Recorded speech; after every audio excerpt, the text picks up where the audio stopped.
So a pleasant day to each and everyone, especially to you, Dr. LV Laica L. We are the group 6, the group 3, and we're here to present our collaborative discussion on the lesson 3, categories of children and adolescent literature. So it will be reported by me and my co-reporters, which is Laica Sarim, Sambalod Janriel, Elauria Meriam, and Urbiztundo Aira, Pacia Reca, and yours truly, Nathaniel C. Canal. So let's start. Next slide, please.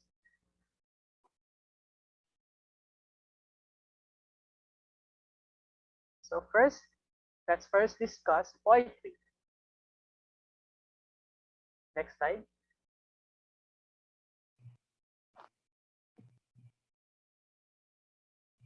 Poetry definition and description. Poetry is literature that is written in verse and emphasizes the rhythmic use of words to create imagery. Works of poetry are called poems. A person who writes poetry is called a poet. Poetry is the concentrated expression of ideas and feelings through precise and imaginative words carefully selected for their sonorous and rhythmical effects. Children often believe that rhyme is an essential ingredient of poetry, yet some types of poetry do not rhyme. The concentration of thought and feeling expressed in succinct, exact, and beautiful language, as well as underlying pulse or rhythm, are the traits that most rarely set poetry apart from prose. So, poetry is the art of rhythmical composition, written or spoken for exciting pleasure by beautiful, imaginative, or elevated thoughts. Prose refers to a form of literature having an ordinary language and sentence structure. Poetry is the form of literature which is aesthetic by nature.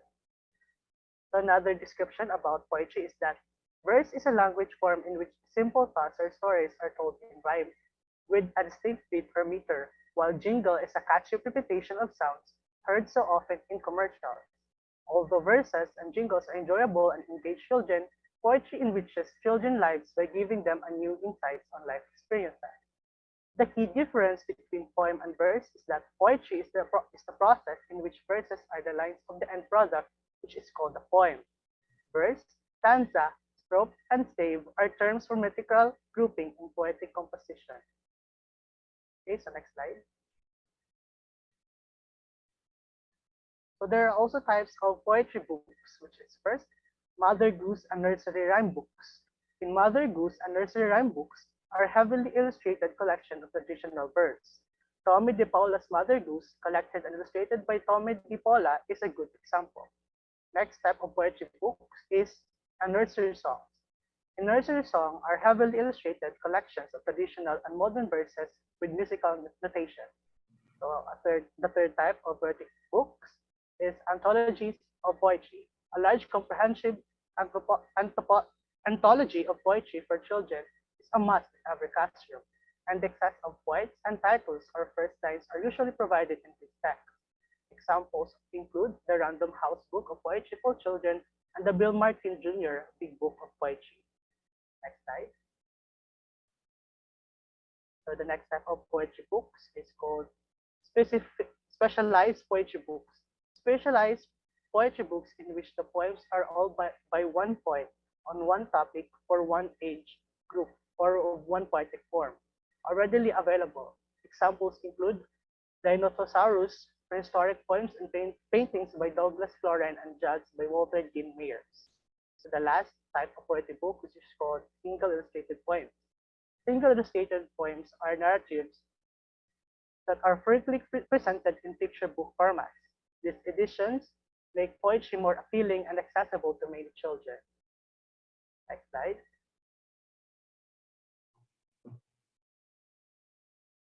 Okay, so we have the elements of poetry. So first, meaning.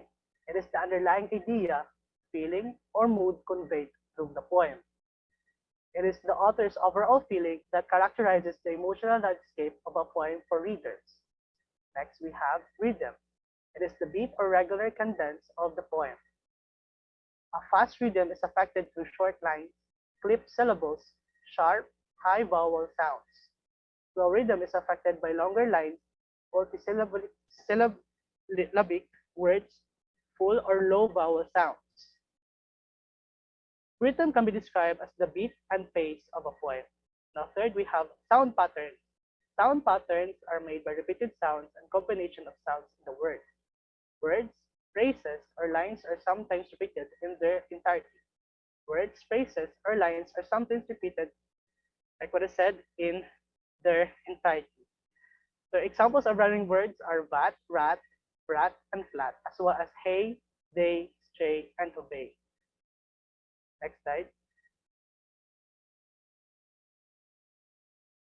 So next we have figurative language. Figurative language takes many different forms, but it involves comparing or constructing one object, idea, or feeling with one another. Um, Figurative language refers to language that is not literal. It suggests a comparison to something else so that one thing is seen in terms of another. For example, the phrase fears tears, the personification of tears, is a figurative since tears cannot really act in a first way as people can.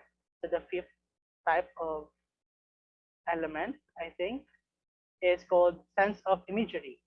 A point will play on one or more of the five senses in descriptive and narrative language.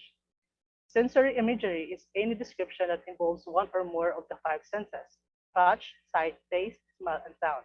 Poetry that is rich in sensory details helps the reader perfectly envision the scene the poet is describing. So the elements of poetry are used by successful poets to convey certain meanings and themes. While there are many poetic elements and devices, many poets are selected in their usage of elements and devices. They often choose the tool that is achieves the effect they want to convey. So that's all for my part of the discussion. Thank you for listening. Okay, thank you, Mr. Canal. So moving on to evaluation and selection of poetry. The criteria to keep in mind in evaluating a poem for, for use with children are as follows. First is the ideas and feelings expressed are authentic, fresh, and imaginative. So when making a poem for children, it should be original, genuine, and new. Next, the expression of ideas and feelings is unique, often causing a reader to perceive ordinary things in new ways. So in making a poem for children, the ideas you will present to them, it should not be common. Next,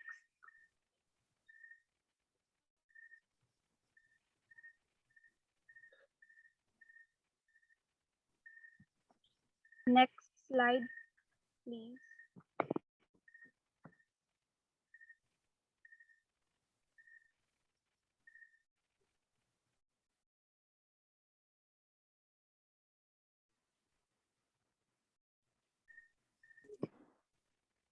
Next, the poem is appropriate to the experiences of children and does not preach to them. So in making a poem, it should based on children's experiences. Whether adult may read your poem, but the content of your poem, it should be the experience of the children. Because even if adult will read this, they will also relate to your poem because it is based from the experiences of their childhood. Next is the poem presents the world through a child's perspective and focus child's lives and activities as well as on the activities of people of all ages can relate. So your poem should be related to, just like what I've mentioned earlier, it should be related to um, through child perspectives.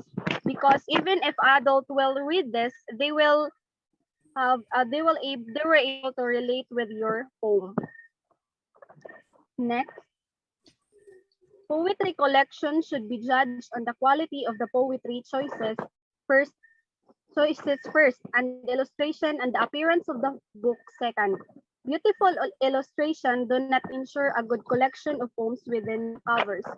So what does the commonly say the common quote saying that don't judge the book by its cover, like literally don't judge the book by its cover. So this is also like in collecting up poems. Your appearance of your collection of poems, it should not be, even if it is not engaging to the eyes of readers, it doesn't matter, because what matter is the poems inside and its meaning. Next is child report a preference for narrative poems, and so these poems are good choice for classroom sharing. So when we say narrative poems, it is a type of poem that is telling a story or a short story. So the preference of later I will discuss the preferences of children when it comes on poems. Next. Lastly, although certain poets can be favored to your students, they will also enjoy the poetry of many other writers. Thus, be sure to variety share poems by a variety of poets. Even us, there are certain poems that we like, but it is more engaging if we able to read other poems, just like children. So they prefer not only one poem, but also engage them to another poems, as many as you can. Next slide. So next is child's poetry preferences. So these are the preferences of students, I mean children, when it comes on poems. First is both age groups preferred narrative poems over lyric poems. So what is narrative poems? As I've mentioned earlier, narrative poems is also a type of poem that is telling a story or a short story. On the other hand, lyric poems are those what we typically encounter poems that are formal. The Those are lyric poems. So children, they prefer narrative poems, those sharing or telling a story rather than lyric poems. Next is limericks were the favor poetic form of both age groups. Free verse and haiku were not well liked by either age group. So limericks, what is limericks? A limericks is also a type of poem that is humorous or funny type of poem. So it is more favored for children to read limericks poems rather than any other poems. So free verse or haiku is not well liked by children. Haiku is a poem also that is originally from Japan that has a specific number of words in every line. I think it was 575. There are only 3 lines in haiku, so it is not um so our children are not fond of haiku and free verse. Next. Children of both age groups preferred poems that are pronounced sound patterns and all kinds, but specially enjoyed poems that rhymed. So even us, when we were only elementary, we are engaged to some poems that are rhymed, which means the corresponding words, the end words of every line is rhymed or related, somehow related to each other, or the sound is somehow related. So that is what children like or preferred poems. Next is rhythm was an important element to the students of both age groups. They preferred poems with regular distinctive rhythm. So before the it is very popular, the spoken word poetry, in which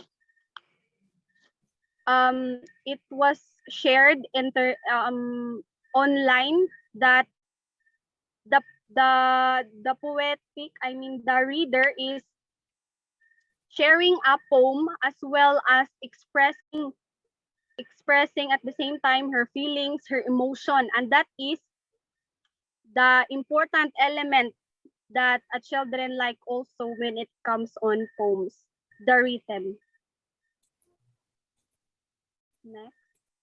Children of both age groups like humorous poems, poems about animals, and poems about enjoyable familiar experience.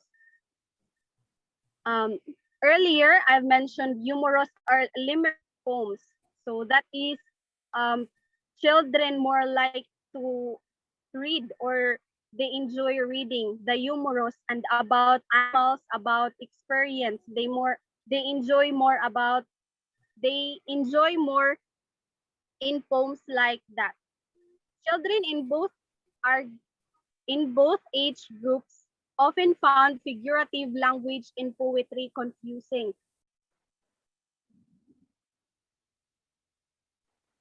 Again, children in both age groups often found figurative language in poetry confusing. So even myself, I am also confused with the poems with the use of figurative language, because figurative language is a way of expressing oneself as that is not as a word is correct or realistic meaning. So it is very confusing being used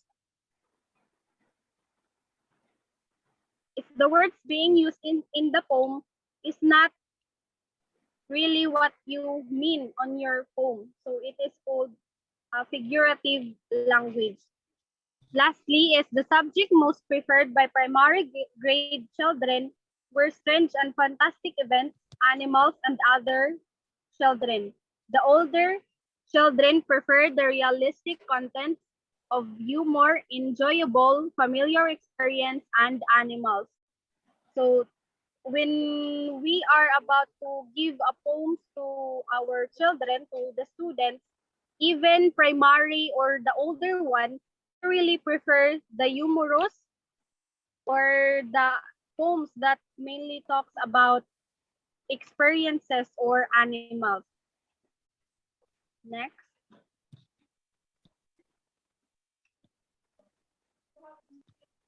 Historical overview of poetry.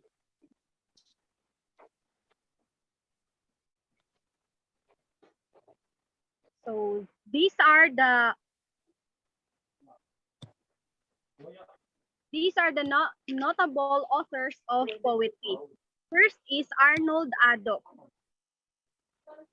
Arnold Adolph is a recipient of the National Council of Teacher of English, Award Excellence in Poetry of Children.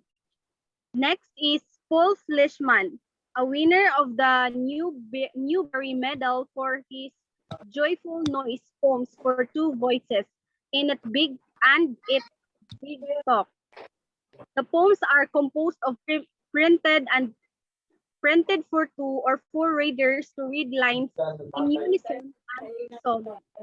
Next is Douglas Florian, a poet and irresistible wordsplay, free-flowing, interesting facts, eight book poetry and collection. Next is Christine O'Connell George, noted for several poetry collection of interest to children from preschool to middle school, in which she uses many different poetic forms. Nikki Grimes, an African and American poet whose poetry celebrates children and their friendship and families. Mary Ann Hoberman, a recipient also of NCTE Award for Excellence in Poetry, known for her humorous and colorful poetry. Paul B. A contemporary poet and anthologist of poetry that especially appeals to young adults. X. J. Kennedy, a favorite creator of nonsense and humorous verse about contemporary themes. Naomi Chihab, a poet and anthologist also, whose meditative poems after global perspectives and whose edited collection include Mexican. Next is Joyce Sedman, an award-winning poet with picture book collection who uses a range of poetic forms from riddles to concrete poems in celebration of nature. Next is Gary Soto, a writer whose poetry captures the experiences of growing in a Mexican neighborhood in California's Central Valley. And the last is Janet Wong, a poet who writes about contemporary American culture and creates free verse poems based on life experiences ranging from dreams to growing up Asian American.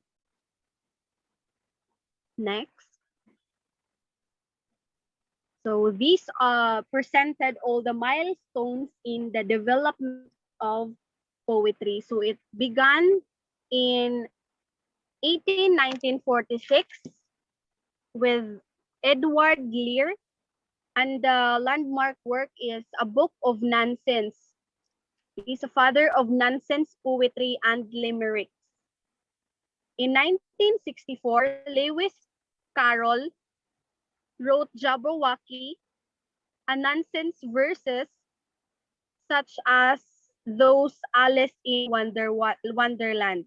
In 1872, Christina Rossetti also writes Sing Song in England. It is a poem on children and the small things around them. In 1885, Robert Louis Stevenson wrote A Child's Garden of Verses, A Child's Garden of Verses, a descriptive poems of childhood memories. In 1988, Ernest Thayer wrote Casey at the Bat. In United States, this is a famous ballad on baseball. In 1890, Laura E. Richards wrote In My Nursery. In United States as well, it is a poem with hilarious situation, wordplay, and strong rhythm. In 1896, Eugene Field also wrote Poems of Childhood. It is a poem reflecting on children and child life. In 1902, Walter de la Marie wrote Songs of Childhood in England. This is a musical and imaginative poetry. In 1920, Rose Feldman wrote Fairies and Chimneys in England as well. It is also an imaginative poems about fairies. In 1922, A.A. Milne wrote When We Were Very Young in England. This is a poems of fun in which the child's world is observed. And the last is 1926 with Rachel Field wrote Taxes and Toadstools in United States. This is a poem about city and country through the child's eyes. Next. Okay, that's all, everyone. Now let us listen to our next reporter.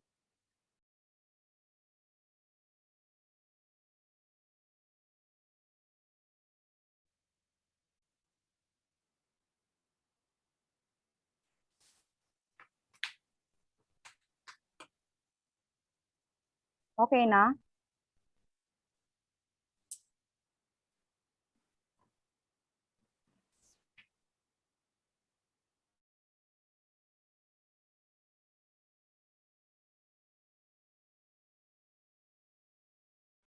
Sige, sige. Poetry types and forms. Poetry can be classified in many ways. One way is to consider two main types that generally differ in purpose, which is lyric and narrative poetry. Lyric poetry captures a moment, a feeling, or a scene and is descriptive in nature, whereas narrative poetry tells a story or includes a sequence of events. For this definition, you are able to identify whether it is a narrative or lyric poetry. Next slide, please.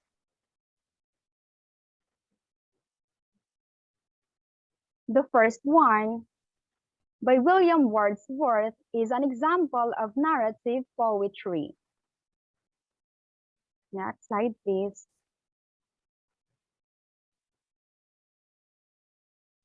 And the second one, Lucky People by Emil Ludwig van der Water, is an example of lyric poetry. Next slide, please. Poetry can also be categorized by its poetic form, which refers to the way the poem is structured or put together. First, couplet poem. A couplet poem is a stanza in a poem in which written in two lines, and it usually rhymes. The poem Jellyfish by Ogden Nash is an example of couplet poem. Next slide, please. Second, tercet poem. A tercet poem is a stanza written in 3 lines, and it usually rhymes. First lines and second lines can rhyme. First lines and 3 lines can also rhyme, and sometimes all lines can rhyme. Winter Moon is a poem by Langston Hughes is an example of tercet poem. Next slide, please. Fourth, quatrain poem. A quatrain poem is a stanza within 4 lines. Quatrain poem is the most common form of stanza used in poetry, and it usually rhymes. And it can be written in variety of rhyming patterns. And this is what I usually refer to as a traditional poem. The Lizard poem by John Gardner is an example of quatrain poem. Next slide, please. Fifth, traditional cinquain poem. Traditional cinquain poem is written in 5 lines and do not rhyme. And it also containing 22 syllables in the following pattern. First line, 2 syllables. Second line, 4 syllables. Third line, 6 syllables. Fourth line, 8 syllables. Fifth line, 2 syllables. The poem illustrated in the screen by Jane. Next slide, please. Other specific poetry forms frequently found in children's poetry, such as limerick, ballads, haiku, haijo, free verse, and concrete poetry. The first one is limerick poetry. A limerick poetry is a funny poem of 5 lines. First lines, 2 and 5 lines rhyme. Third lines and fourth lines are shorter and rhyme. Fifth line refers to first line. Limericks are a kind of nonsense poem. A poem entitled There Seems to Be a Problem by John Card is an example of limerick poem. Next slide, please.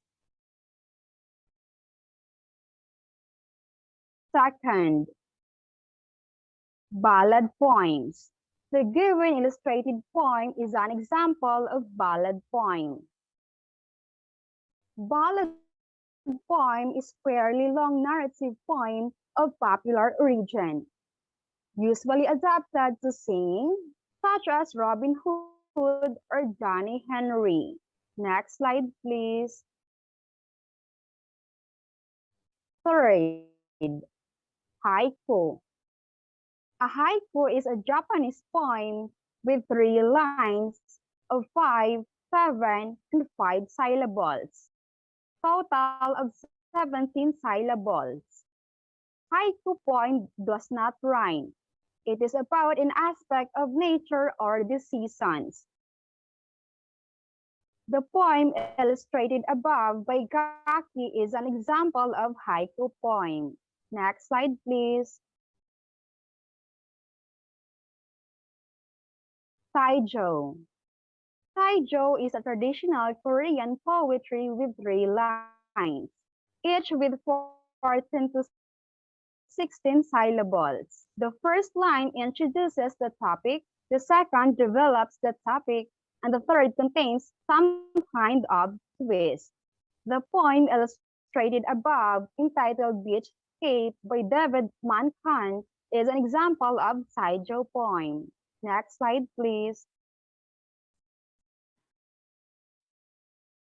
Free verse.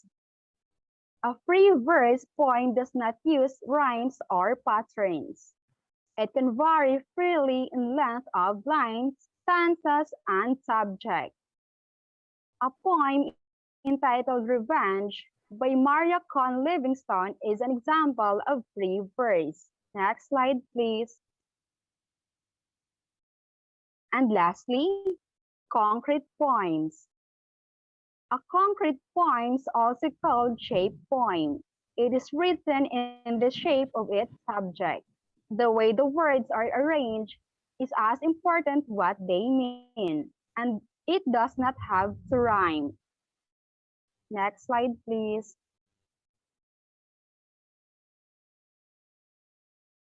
Poetry in the classroom. Poetry teachers and librarians can begin providing even very young students with many opportunities to hear and say poems. Reading poetry are allowed to children. Poetry should be read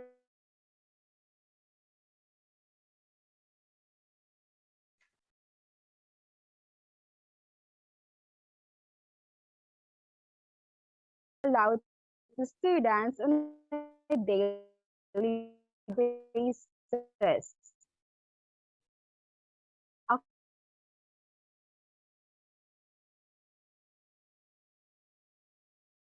According to Elster and Hanwer of 2002, important to portray their students many opportunities to hear and say. A poetry should be read aloud to students on a daily basis. According to Elster and Hanwer of 2002, in examining how kindergarten to fourth grade teachers shared poems with their students, they found that reading poetry aloud with expression is effective in drawing children's attention to literate language. The following are some ways that a poetry can be read aloud to students on a daily basis. First, introduce the poem to the class before reading it aloud, either by trying the poem in with something else or briefly telling why you choose this poem. Then state the title of the poem and begin to read. After reading the poem, be sure to announce the name of the poet so that students discover the writers they especially enjoy. In addition, the following points will help you to read poetry well. First, keep in mind that poetry should be read for its meaning. Second, a reader should not overemphasize the bit of the poem. Lastly, poetry should be announced clearly. Next slide, please. Choral poetry, a time-honored technique for providing opportunities to say and hear poems over and over again is a given by choral poetry. Choral poetry consists of interpreting and saying a poem together as a group activity. Selection, arrangements, and performance are some techniques in time honored of providing opportunities to say and hear a poem over and over again. First, selection. Select a short poem or from 1 to 4 stanzas until your students develop some skill in memorizing, reciting, and performing poems. Second, arrangements. Options for reading poem chorally include unison, 2 or 3-part solo voices, cumulative build-up, and simultaneous voices. Third, performance. Incorporating actions, gestures, body movements, and finger plays can produce more interesting and enjoyable presentations. That would be all in my discussion. Thank you.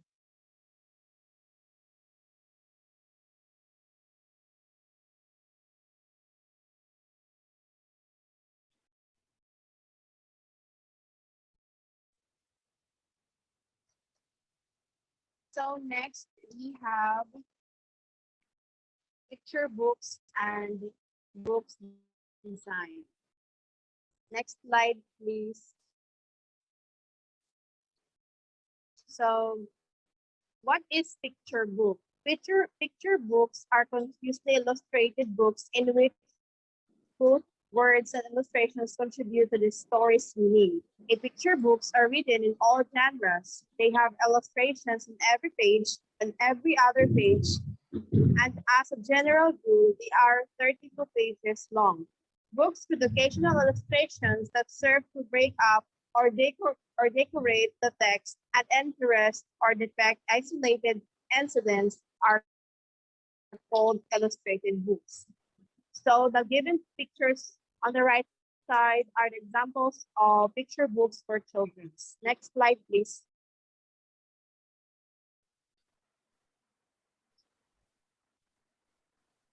So here are the excellent picture books to read aloud. Age John Terrific from ages 5 to 8, Full Group, Good Enough, ages 4 to 8, and the Camille Kate Louise, The Adventures of Children illustrated by Harry Bills, ages 5 to 8 also. So I guess in this picture, it shows the excellent picture books for the children to read aloud from ages 5 to 9. So next slide, please.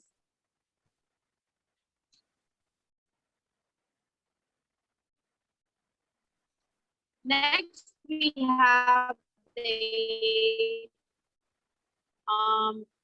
artistic media. Refer to the materials and technical means used by artists to create pictures. For example, pen and ink. And the ink is a substance. It's the material and tools used by an artist, composer, or designer to create a work of art. Although the variety of techniques and materials used by books illustrators is virtually unlimited, some more common media found in children's books are listed here.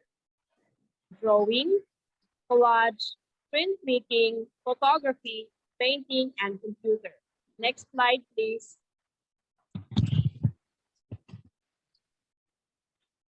Next, okay. So first we have the drawing.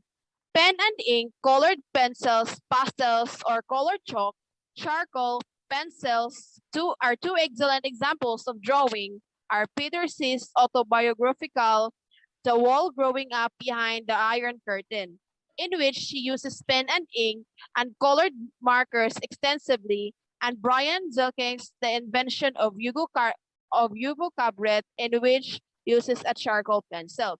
So I have here a picture of the wall Peter sees, which incorporates the pen and ink colored pencils where where he uses on its drawing. So it is really illustrated and shown there the uses of pastels colored on the books. Next slide, please. Next is the collage. As assemblage of different forms such as real objects and pieces of cut or torn paper to construct an illustration. The illustration from Barbara reads, the subway mouse includes found objects, a feather, torn newspaper, a crayon, fabric, twine, and a button. Steve Jenkins uses cut papers to assemble his dazzling animal collages in such books as How Many Ways Can You Catch a Fly by Ruben Page and Living Color. So as you can see on the picture, the book, The Subway Mouse, is illustrated from torn papers and also includes some feathers. Next slide, please. Next is the printmaking. Woodcuts, linoleum prints, block prints, lithography, Vicky Prange's handed color woodcuts, Song of the Water Boatman, and other pond poems by Joe Sidmond are perfectly captured the woodsy spirit of nature and wetland wildlife. The Lunica technique used by Stephen Savage to make the illustrations in Polar Bear Night resembles that of woodcuts, except that linoleum is used instead of wood as the relief surface. So I have for an example of the story. I get the Song of the Water of Boatman and other fan poems. So as you can see on the picture, it is linoleum cuts. So next we have, next slide please, photography.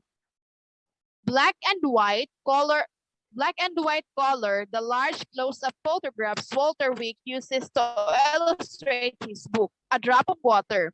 A book of science and wonder support the factual nature of its contents by saying in effect, this is real.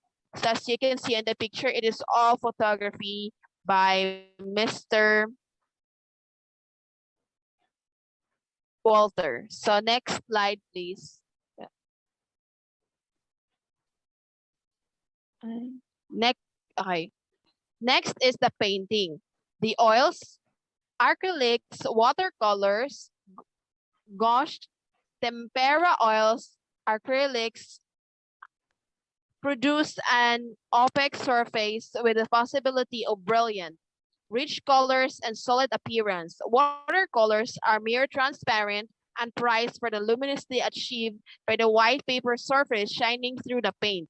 Of course, the tools with which the artist applies the paint will affect its look. Tools as varied as brushes, airbrushes, and sponges are used for applying point. The blood colors in David Shannon's acrylic illustration from No David enhance the characterized and the character's ebullient personality. A close look and the painting will reveal the artist's actual brush stroke. So as you can see in the picture, this is the picture book of entitled No David. It is so attractive that would arouse the interest of children. So next slide, please. Last is the computer. Digital painting, digital application of color to hand-drawn art, digital manipulation of images such as photographs. So I think we are all familiar from this, since in this modern world, I think the digital painting has been made by many writer or illustrators. So those are the artistic media. The purpose of artistic media is it arouse the children's interest to read some pictures books. I think pictures books also serves as an entertainment to them, and for the pictures books to be appearing, those mentioned artistic media would help a writer or an illustrator for his or her book to be appealing for children. So next slide. So here are the guide to the illustrations. We can find those examples of pictures books in each artistic media. Like for example, the book Song of the Water, Boatman, and Other Pond Poems, who possess the print-making artistic media. In this guide, it's on guide illustration number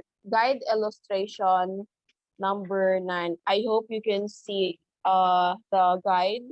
It shows the artistic styles of the story, the visual elements, and the element of fictional com complemented by illustration. And also the no divot, it's on illustration number 1. And next, A Drop of Water, a book of science and wonder on photography at the artistic media. It is on illustration number 12. You can take a screenshot for your reference for future purposes. So let's have the next slide. Last is the book design. Book design is the artful orchestration of all components of a book into a coherent whole. Children's books are more than text or text and pictures combined. The covers of a book usually made of 2 boards, which make the reader on the dust jacket or front cover combines with the illustrations. The dust jacket or cover to communicate the nature of the story to young readers who choose books primarily by title and cover.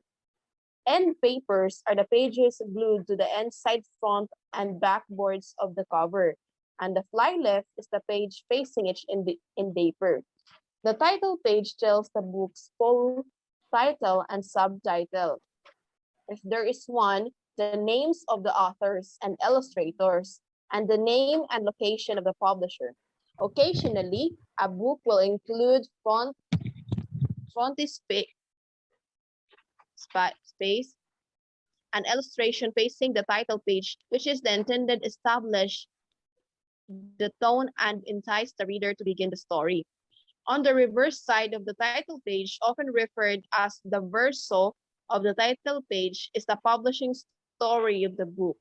On this page is the copyright notice, a legal right giving only the holder permission to produce and sell the work.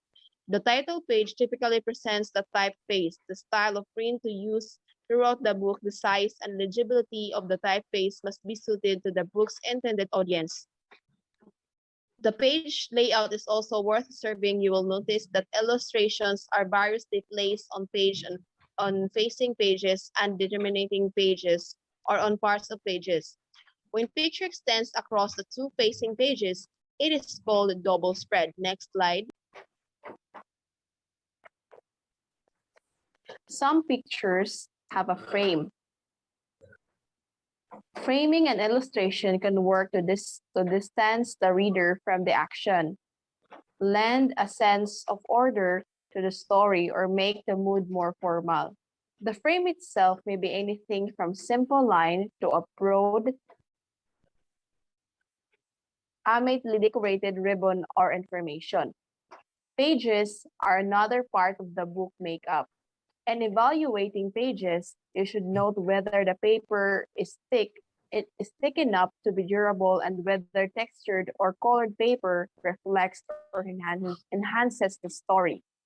Book binding, or the way the pages are held together, is important because it helps determine a book's durability. Books may be bound in hardcover, paperback, or in some special purpose material. So those are the book design present in a picture books. Those mentioned are really important for a pictures book to be appealing for the readers, and most especially, it must be in accordance on the ages of the audience that will read the pictures book. So that's it for my part. Let's have Miss Laica Sarim. Thank you, Ms. Urbiztundo.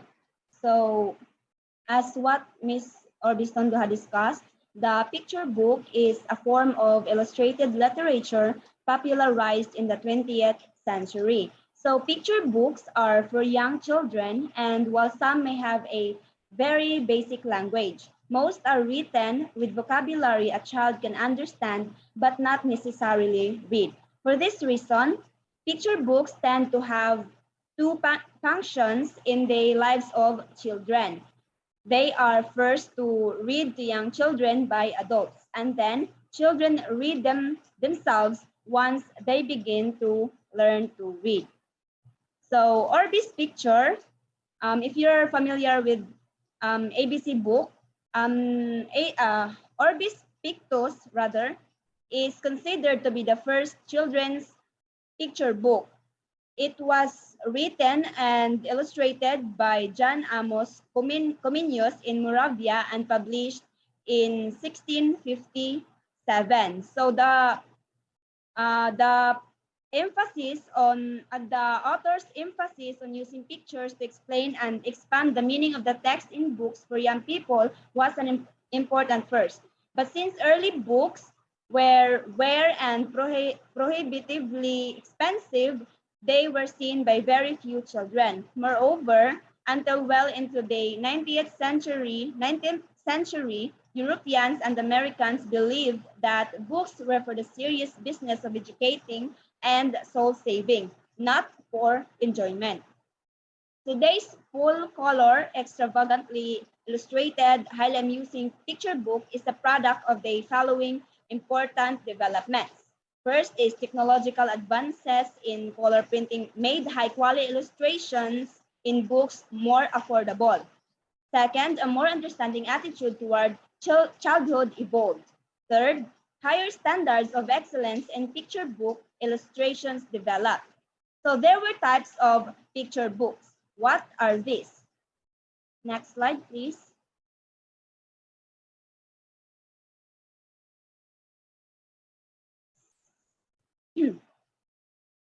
So the first type of picture book is the baby book. Baby books are simply designed, brightly illustrated, adorable picture books that are intended for use with children aged 0 to 2. Safety is ensured by rounded corners, non-toxic materials, washable pages, and no loose attachments. Second is interactive books. Interactive books are picture books that stimulate a child's verbal or physical participation as the book is read. These books ask the child direct questions, invite unison recitation of chants or repeated lines, encourage clapping or moving to the rhythm of the words, or require the child to touch or manipulate the book or find objects and illustrations. Third is the toy books. Sometimes, toy books, sometimes called engineered or mechanical books. Toy books use paper that has been engineered, cut, folded, constructed to provide pop-up, see-through, movable, changeable, fold-out, or three-dimensional illustrations, or the 3D, as what you've seen in the picture. Next slide, please. The fourth one is the wordless books. From the term itself, wordless. So you cannot see a single word in this kind of book. The wordless book depends entirely on carefully sequenced illustrations to present the story. There is no text, or the text is limited to 1 or 2 pages in the book. There are words, but they are limited. So the illustrations must be highly narrative. Next is the alphabet books. The alphabet, or the ABC book, presents the alphabet letter by letter to acquaint young children with the shapes, names, and in some cases, the sounds of the 26 letters. For example, C, ABC, A Child's First Alphabet Book by Allison J. Almost all ABC book authors and illustrators choose a theme, animals, elves, fruit, etc., or devise finding the many objects in the accompanying illustration beginning with a featured letter to give their books cohesion. Next is the counting book. Counting book presents numbers, usually 1 through 10, to acquaint young children with the numerals and their shapes. The number names the sense of what quantity each numeral represents and the counting sequence. Next slide, please. The picture storybooks. The picture storybook is a book in which a story is told through both the words and pictures. Text and illustration occur with equal frequency in these books, and on most double spreads, both are in view. Next is the pattern books. Picture books that strongly emphasize word patterns are called pattern books. They are also called decodable books because of their language regularities in which certain phonological features are repeated, as is the line, "Is this the bus for us, Gus?" in Suzanne Bloom's The Bus for Us. Next is the easy-to-read books. Easy-to-read books are created to help the beginning reader read independently with success. These books have limited text on each page, large print, double spacing, short sentences, and often occur in series. Next slide, please.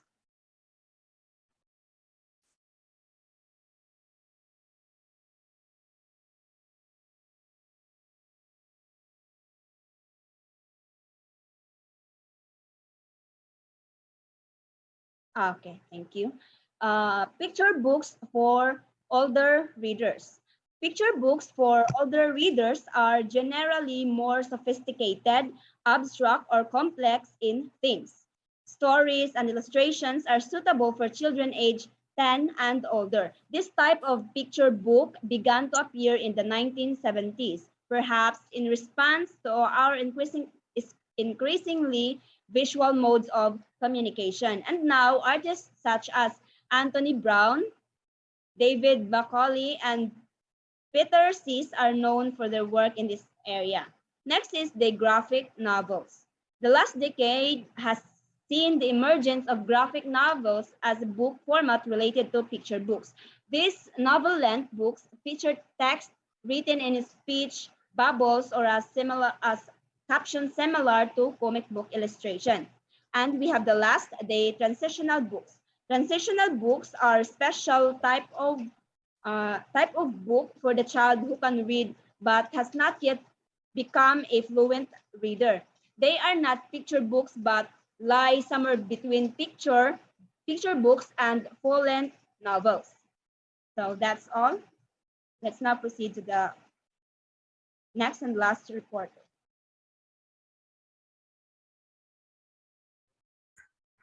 Okay, thank you, Ms. Sarim. So now we are going to tackle about traditional literature.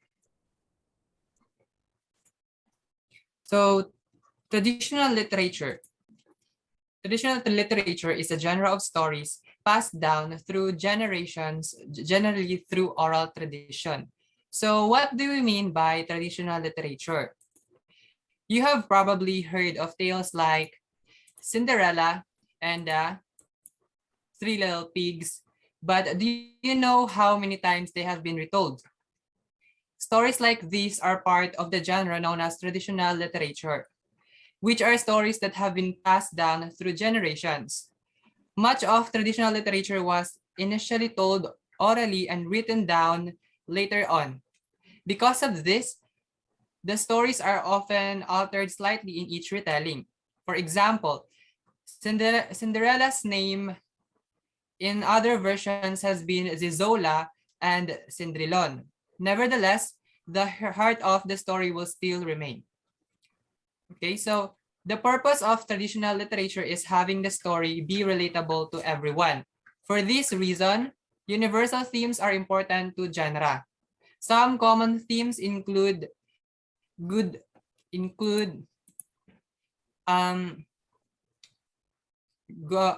versus evil, the weak versus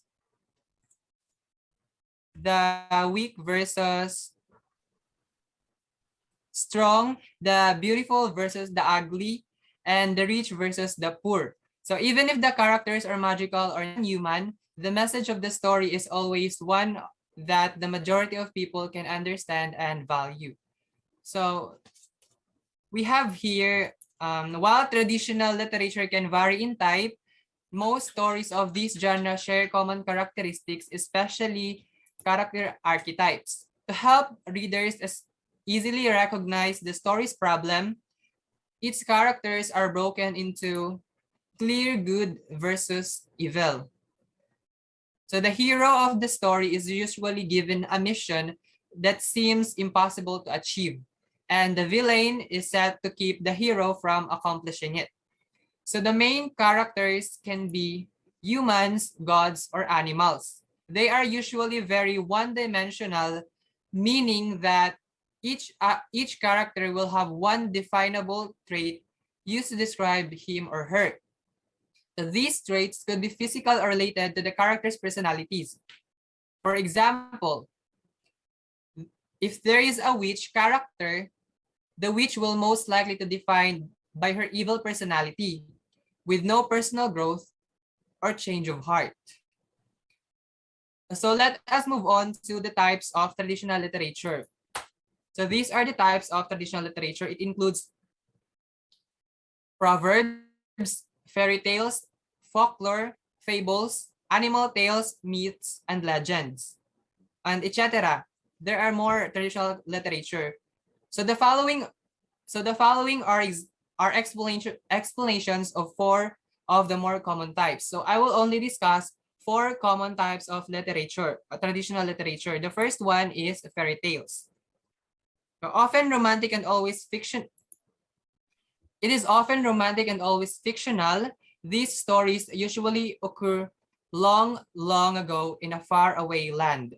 So they are stories of enchanted creatures like witches, giants, and dragons, and fanciful settings like castles or forests. So the common characteristics include reoccurring numbers, royalty, and of course, the happily ever after ending. So for example of these fairy tales, so we are going to take the Cinderella, the story that began in the late 17th century. Cinderella, a beautiful girl enslaved by her evil stepmother, longs for a better life. When her fairy godmother appears to grant her a wish, Cinderella meets the prince who saves her and marries her.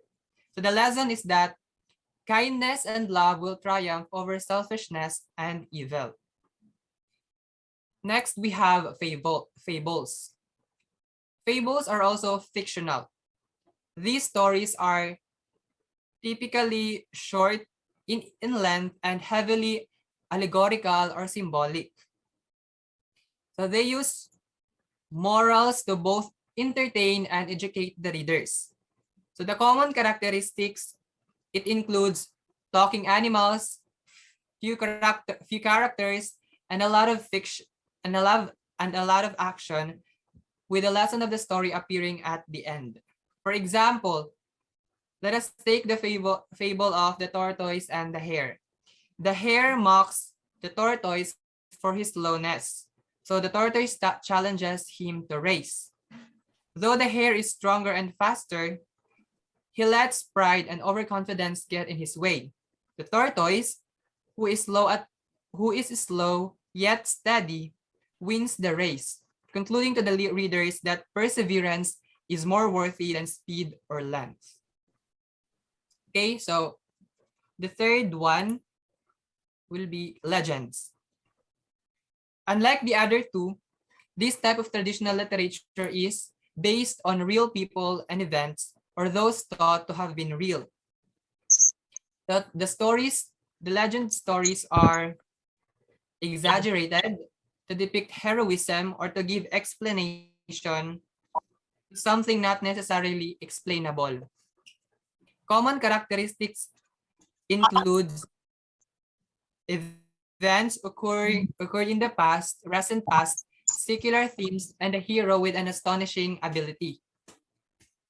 So for example, the legend of Paul Bunyan, first referenced in 1904.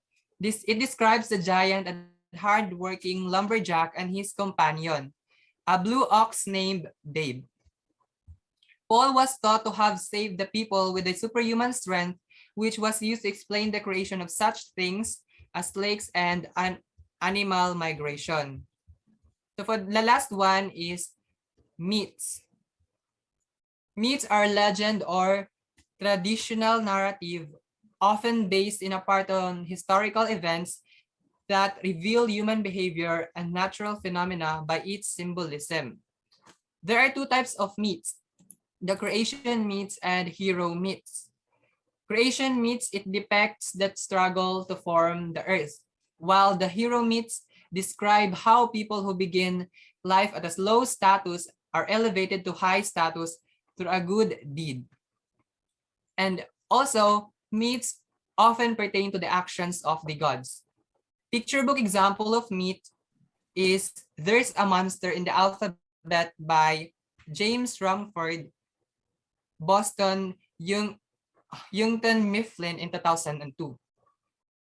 Okay, so that would be all. Those are examples of those are the traditional literature. It includes the fables, legends, myths, and fairy tales. So there are a lot of traditional literatures, but those discussed are 4 common traditional literatures. Okay, so thank you everyone for listening. We already discussed the categories of children and adolescents literature from poetry, picture books, and traditional literature. So that would be all. We are the Group 3, and thank you for listening.